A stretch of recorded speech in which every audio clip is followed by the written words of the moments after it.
Hey, what's up, everybody? I want to welcome you to another episode of the Dreamers Pro Daily Recap, where we give you a recap of all of the hot topics that we covered that day. You can catch them in their long format and also catch it fully streaming for free on Apple Podcasts.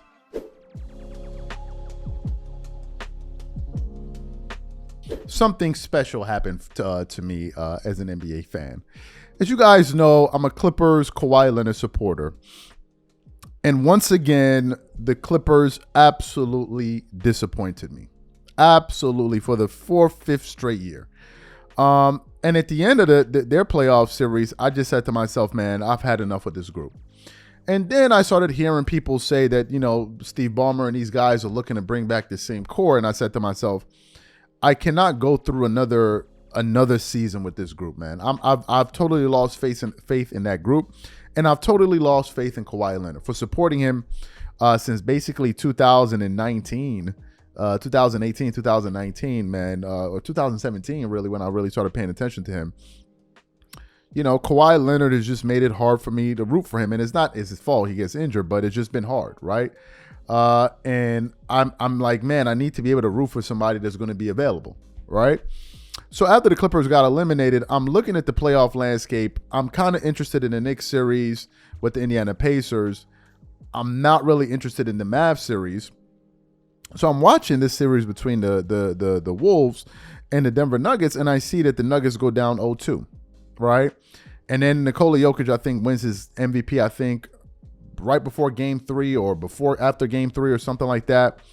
And then people start kind of like the murmurs are out there, should SGA have won and this and this and this. And I'm like, so how are they going to respond? Then the Denver Nuggets go out there and put on a clinic in Game 3. And I tune in to see, okay, let me watch Game 4. And mind you, we hadn't done a live since the first round. Because I was like, man, I was just so dejected. I'm like, who am I going to support? And I watched that game yesterday. And ladies and gentlemen, at the end of that game, I had to stand up and say, you know what? We are going to go live because what I just saw absolutely blew me away. So as I was watching the game, I was saying to myself, I know that the Timberwolves are going to come out with a flurry. They're going to try to hit the Denver Nuggets first and knock them off balance, and then basically try to knock them out early. And they did that. Initially, they came to hit with a flurry. Anthony Edwards hit with a flurry, and then the Denver Nuggets started to respond.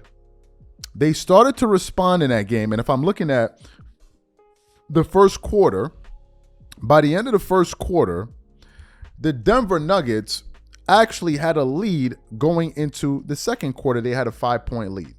And as I was looking at the play of them, I was paying attention to Nikola Jokic, the reigning MVP. And Nikola Jokic was extremely aggressive in that first quarter. That first quarter, he took 7 shots. And he was 5 of 7 from the floor with 11 points, but he wasn't the only one, because Aaron Gordon, also who's transformed himself, was also pivotal in that first quarter by scoring 8 points for the game. So at the end of the first half, or going into the end of the first half, I was looking at the Joker's demeanor in that second quarter. And at one point, as I'm watching Nikola Jokic play, it looked to me that he was trying to send a message to the Minnesota Timberwolves like, pump the brakes. Number one, we are the champions for a reason. And number two, I believe he was sending a message to the entire NBA and sports media landscape by basically telling them, pump your brakes before you guys start writing us off that this series is over. Because a lot of people were doing that. In that second quarter, I think there was a stretch when Nikola Jokic took, I think, 4 or 5 straight shots. Then he comes down the floor, he bangs it on the rim, and I'm like, this guy is out to make a point. In the first half, he finished with 19 points, 5 rebounds, 4 assists, and Aaron Gordon had 14 points and 4 big rebounds. In the second half of that game, the Denver Nuggets essentially showed the Minnesota Timberwolves the difference between them and the Wolves. The Nuggets ended up scoring 51 points in the first half, in the second half, while the Denver Nuggets ended up scoring 58, but at the end it wasn't really close. There really wasn't any distance. And to see how the Nuggets ended up closing out that first half with that dunk by Michael Porter Jr. and that 3-point shot that Jamal Murray made, going into, with the buzzer beater that he made going into the second half, I think that shot totally demoralized them, and I don't think that they were able to recover from that. So at the end of that game, we go live, and I made an announcement on the channel that I'm going to make in front of you guys right now. Ladies and gentlemen, Nikola Jokic is now my new favorite player. Nikola Jokic is one of the most talented basketball players I have ever seen. And the fact that he's able to do this against a Defensive Player of the Year and against 2 7-footers. Karl Anthony Towns is 7 foot. Rudy Gobert is like 7'2", 7'3". And he was still putting up shots. That game, he finished the game with what was his box score? He finished the game with 35 points, 7 assists, 7 rebounds, 3 steals on 57.7% shooting. But I also want to give some credit to Aaron Gordon. Aaron Gordon finished that game with 27 points, 7 rebounds, and 6 assists. I want to say something about Aaron Gordon with 2 blocks. With 2 blocks. Aaron Gordon plays championship-winning basketball. He really does. He went from being known as a skywalker and a high flyer that won slam dunk contests. I think he won a slam dunk contest. I know he's robbed in one of them. To becoming an integral part of a championship core. The Denver Nuggets were clicking on all cylinders, and you could see that they were on a totally different level from an execution standpoint. Listen, to me, I think Nikola Jokic is the best player in the world. I have said that all year. What he did yesterday further solidified that notion, at least for me. This guy's the best player in the world. He is the best basketball player in the world. And Nikola Jokic now is my new favorite player in the NBA. I like Kawhi Leonard. If he comes back and he's healthy, I want to see him do good. But Nikola Jokic for me right now is the best. He is my favorite player right now. He is my favorite player to root for because he is absolutely sensational as a basketball player. He really, really is. He really, really is. And now, if some of you are watching the show wondering, well, what is your prediction? What do you think? How do you think they're going to win? Yes, I think the Denver Nuggets are going to win this series. And I'm going to say they're going to win in 6 games. I could be wrong, but that's my prediction. I think the Denver Nuggets are going to win this series in 6 games. And I think they're going to surprise a lot of people. And this is something that their head coach, Mike Malone, does. The Denver Nuggets don't really have a trash talker on their team, but their coach is.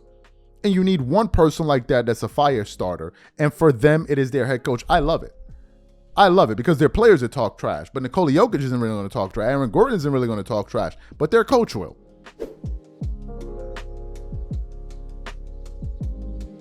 Let me get into this topic here. So, yes, it was a pretty big game in the NBA. But going into that game between the Denver Nuggets and what's the name of this team? The Denver Nuggets and the Minnesota Timberwolves.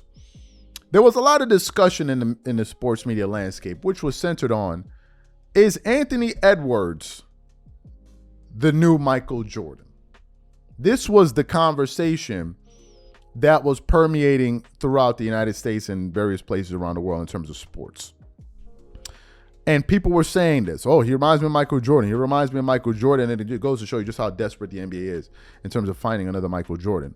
So as a Jordan fan and as a Kobe Bryant fan, as people were saying this, I was watching, I was listening, and I was observing. I was saying to myself, you got to show me. Because you're talking about 2 of the greatest players to ever play the sport, where a lot of people have them in their top 2. Those Kobe and Jordan, they were that elite. So for a guy to come along and for you to start comparing them to him, he got to be really special. And he was doing some pretty special things in the playoffs, doing some things that a young Kobe was doing, which goes to show you how elite Kobe was. And people were saying that, and I'm watching, I'm listening, I'm watching him play. He plays with a certain level of attitude. He can score. He's athletic. He's dynamic.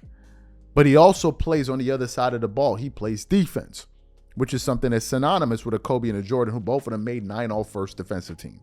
Kobe made 12 overall, and Michael Jordan won a defensive player of the year. Kobe is tied for the most selections for defensive teams for guard. Him, Gary Payton. Like, that's the level defender Kobe Bryant was. So I'm watching this and I'm saying to myself, do I see it? Moments here, moments there, but I wasn't 100% convinced. Then yesterday's game happened. But prior to the game, they were discussing it on Inside the NBA on TNT. And they were having a back and forth between Charles Barkley and the rest of the panel. In this case, Shaq, Kenny Smith, Ernie Johnson. And then it came the point where Charles Barkley had to speak. And then Charles Barkley says something very interesting. He goes, y'all need to chill out with all of these Michael Jordan, Anthony Edwards comparisons. It's not really close.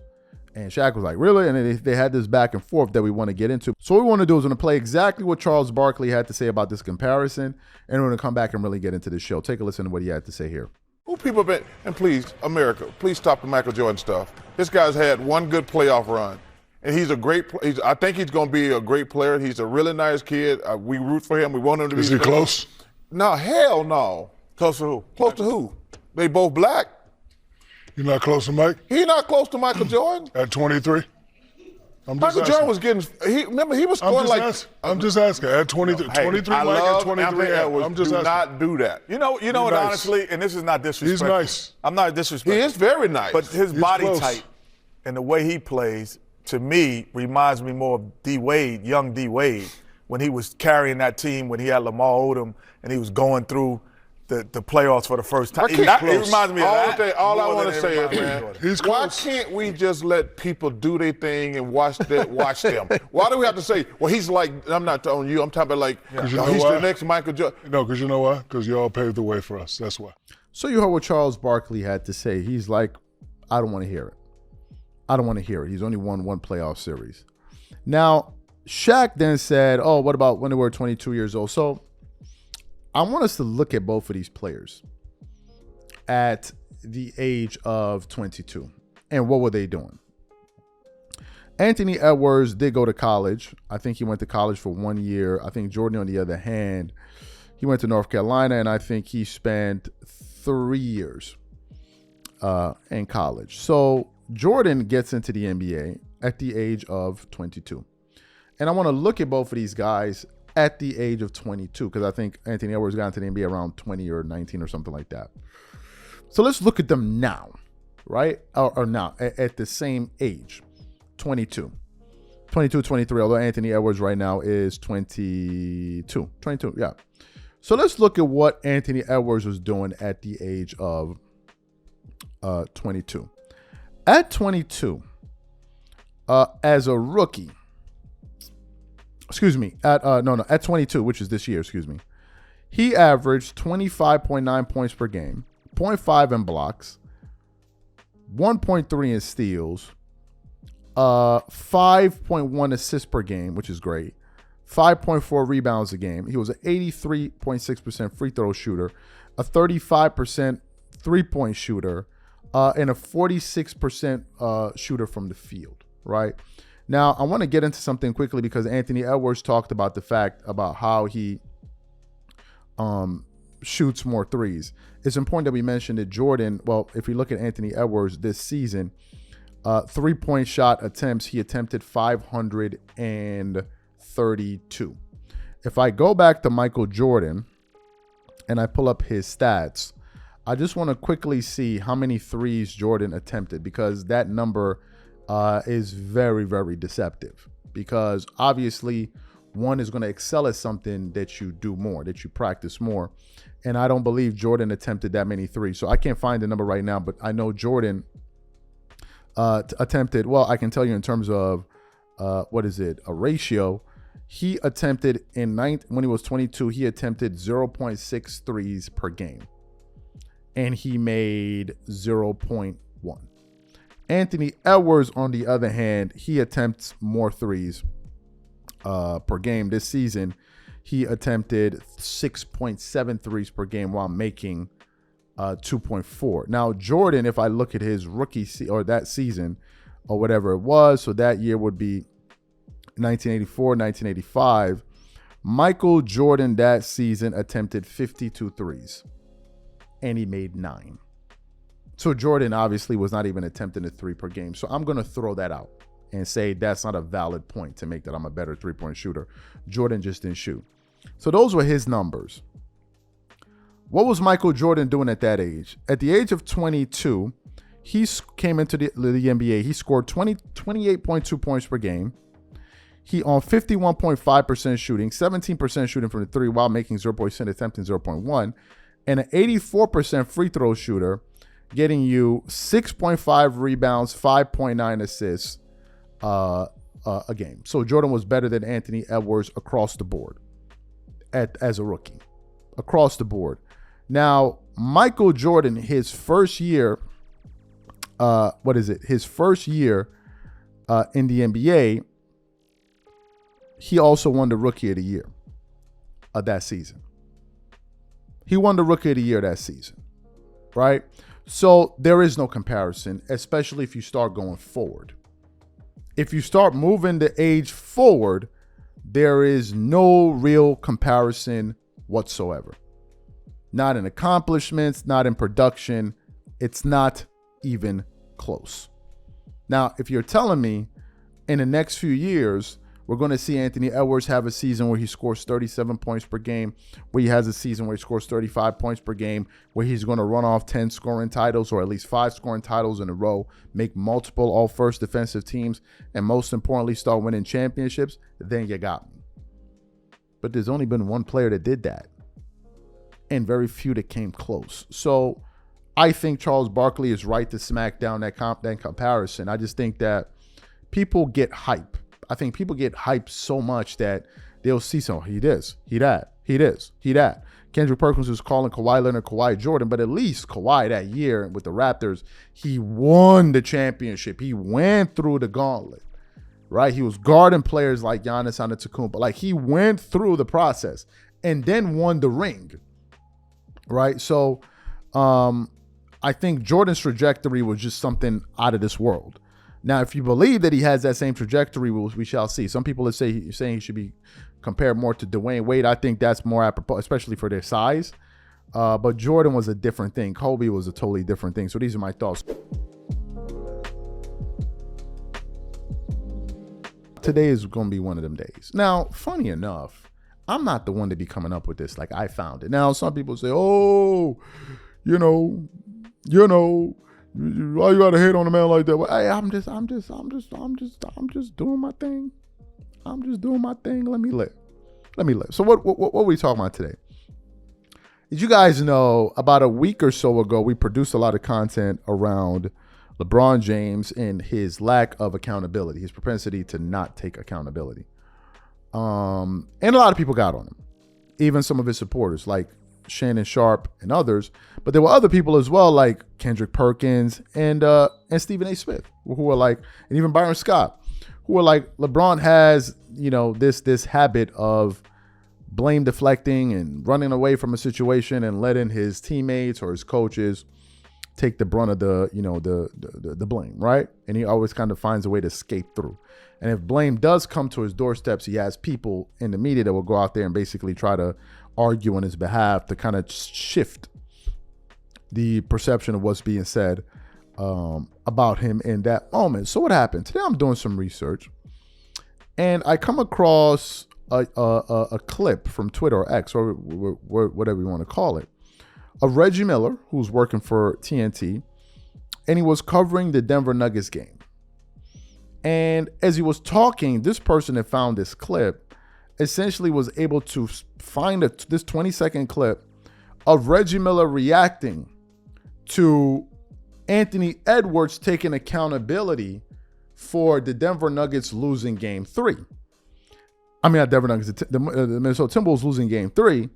And Reggie Miller was speaking about how impressed he was for a player, only a player in his fourth year, stepping in front and saying, listen, it's my fault that we didn't perform to the level and we didn't attain the results that we looked to get, to achieve in that game. And I'm to blame as the leader and the best player of this team.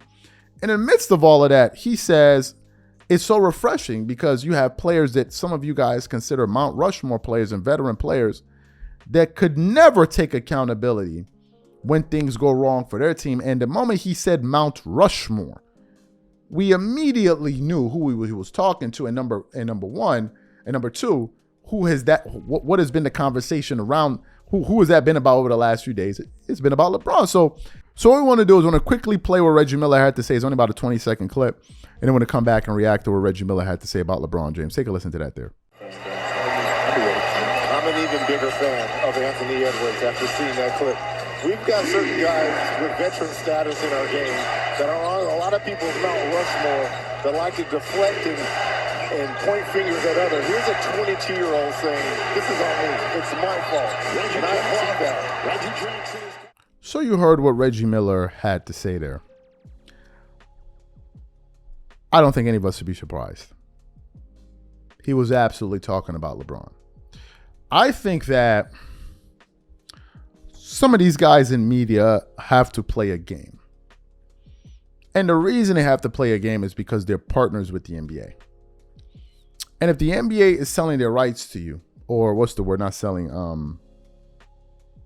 licensing their product to you, if they have a particular star that they want to promote, in this case, LeBron James, you wouldn't want there to be situations in which you have media members constantly being critical of the player they're trying to promote.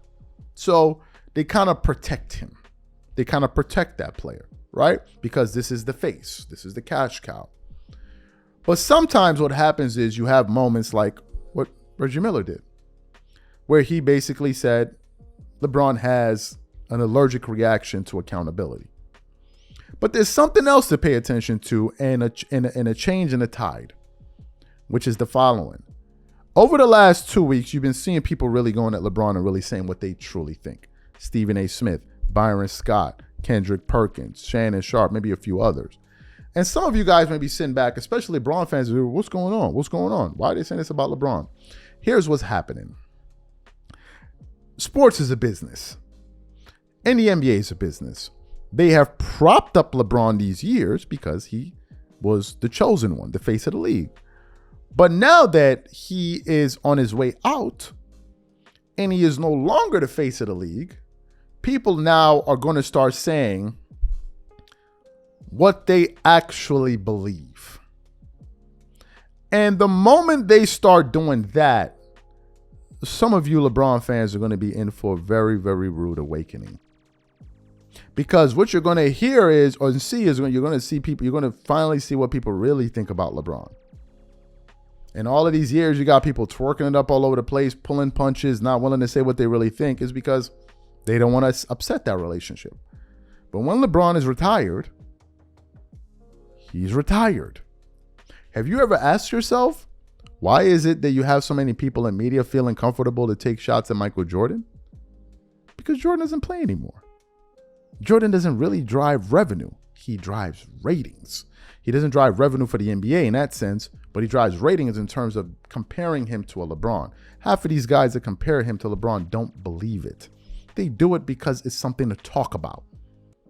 But when LeBron retires, you're going to see a whole lot of this happening. And it's going to be a very, very difficult period for some LeBron fans. But I think what's going to happen is you're going to have people out there now expressing their true views. A lot of them just want to keep their jobs. So they don't want to have issues, because think about it from the standpoint of the NBA. You turn on the TV, you see an Adam Silver, he's like, and I'm seeing guys going at LeBron on FS1 on ESPN, like, bro, what are we doing? We have a deal with you guys. Why do you have your pundits on television attacking our player? Why are you doing that? Are you trying to affect our business? What's up? But now, when LeBron is towards the tail end of his career and he's about to retire in the next 2 or 3 seasons, you're going to see a lot more people feel emboldened to say what they truly, truly believe. That is my personal view, because I think a lot of people have been pulling punches. A lot of people. A lot. And LeBron is trying to hold on to that pulpit for dear life. That's why he doesn't want to retire. He is trying to hold on because the moment he retires, his influence is over. It's done. Nobody's going to want to hear about LeBron James no more, because they're going to be talking about the new stars. And the minute you don't have these guys on TV defending you anymore, it's a wrap. And then we're going to see what's what. They're trying They got these clutch sports guys running all over the place, twerking it up, slapping each other with honey, running up and down the hallway, hollering and screaming, knocking over drinks, waking up people, all kind of crazy stuff. The moment that stops, you're going to really get a rude awakening and see what's really coming. And I think it's going to be very harsh because I don't think LeBron fans are going to be ready for it. I don't think they built for it. They're going to be having a lot of emotional breakdowns. Trust and believe.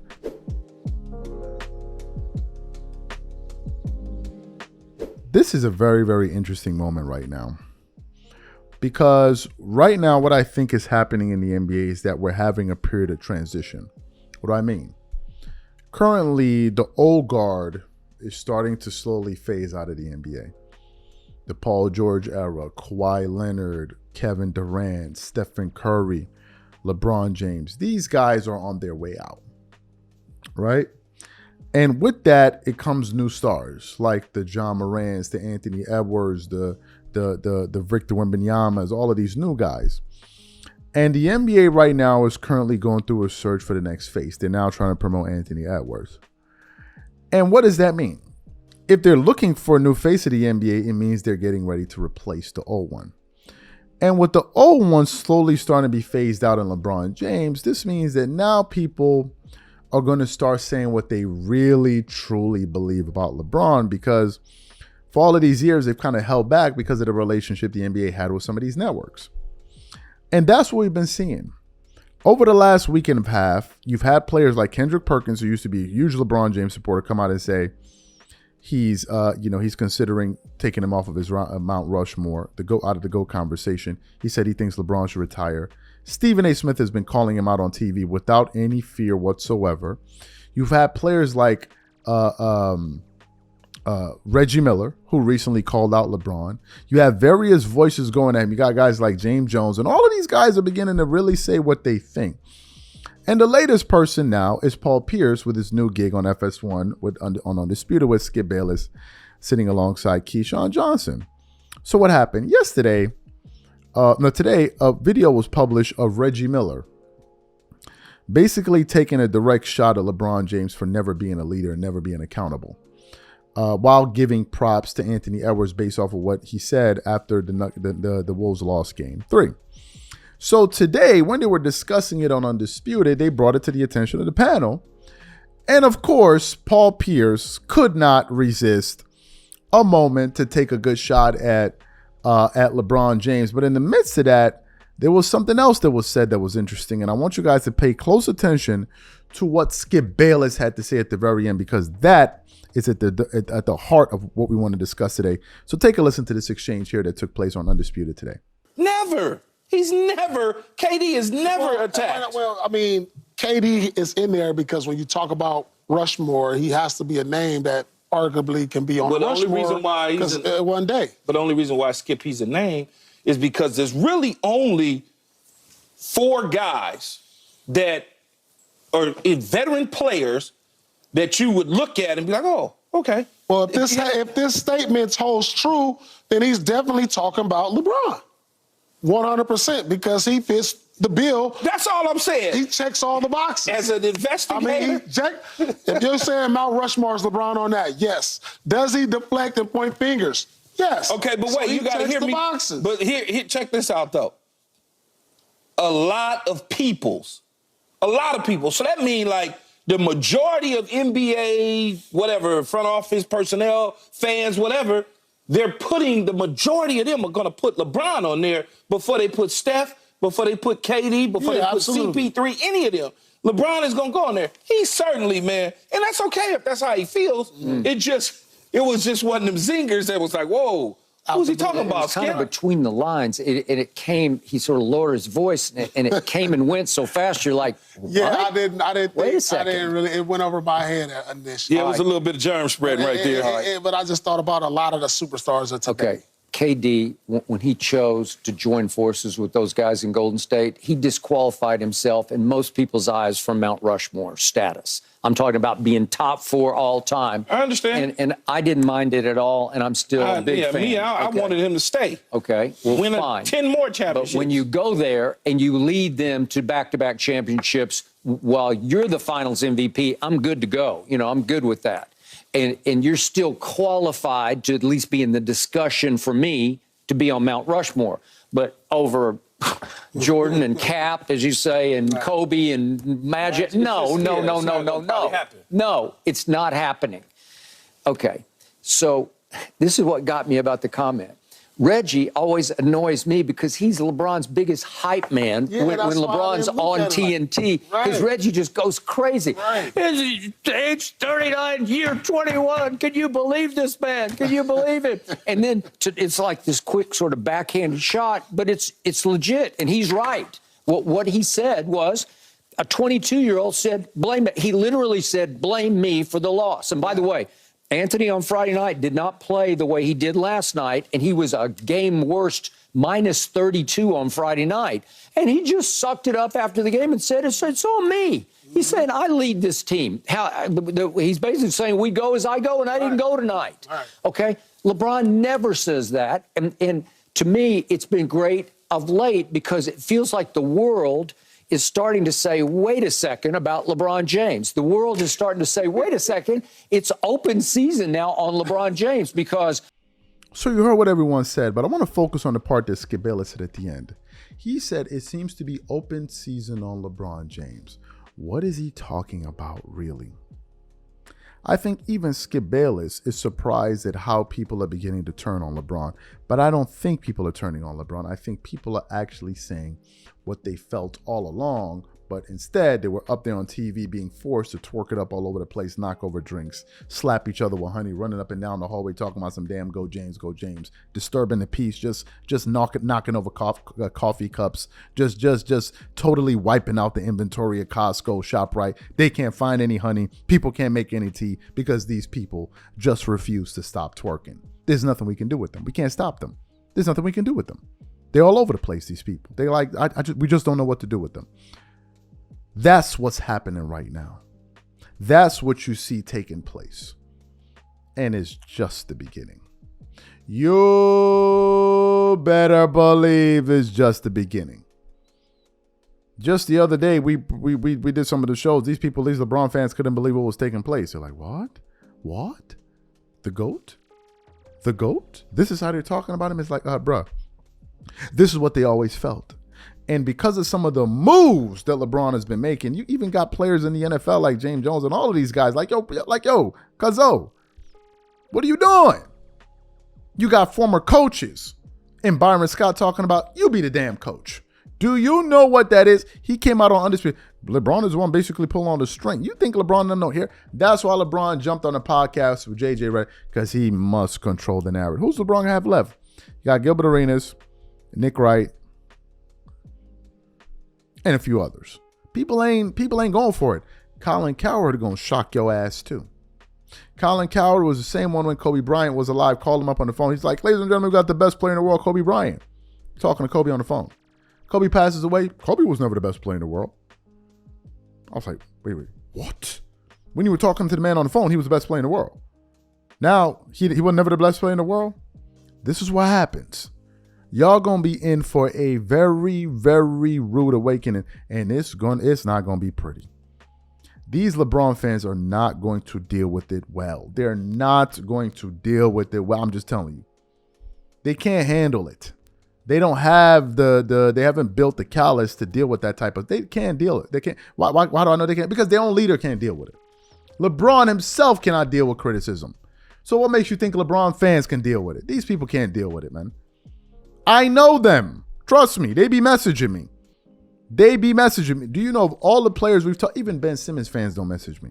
Of all of the players we discussed, LeBron fans are the only ones that constantly message me on Instagram. Yo, what's wrong with you? Why are you talking about the GOAT like that? What's wrong with you? I'm like, yo, bro, do you know what you got to have going on in your lifestyle to sit down, look for my name on Instagram? First of all, how you even find me on IG? But nevertheless, you found me. You then go through my profile. You're like, I'm going to send him a message. And then I'm going to send him this message and he going to read it. And I'm going to feel good. Because I must defend LeBron. What in the world? And why y'all keep calling this dude Bron? That's a nickname that his wife should call him. Or his family members. Why y'all calling him bro? What's wrong with you? We beginning to look at you people. What's wrong? Why you calling that man Bron? Like, yo, Bron, you seen Bron? Like, yo, bro, what's wrong with you? Y'all be talking about, yo, look how much money he got. What? A jigga what? You looking at another dude's money salivating? Look how much money LeBron James got. He's a billionaire. He got more money than you. Bro, you acting like a groupie right now. You counting his dollar signs like as if he gonna toss them. Well, what can you expect from a serial twerker? When you up there twerking it up all over the place, of course you will expect somebody to toss some ones at your goofy ass. These are my thoughts. We catch on. Yeah, that was brutal. That was brutal.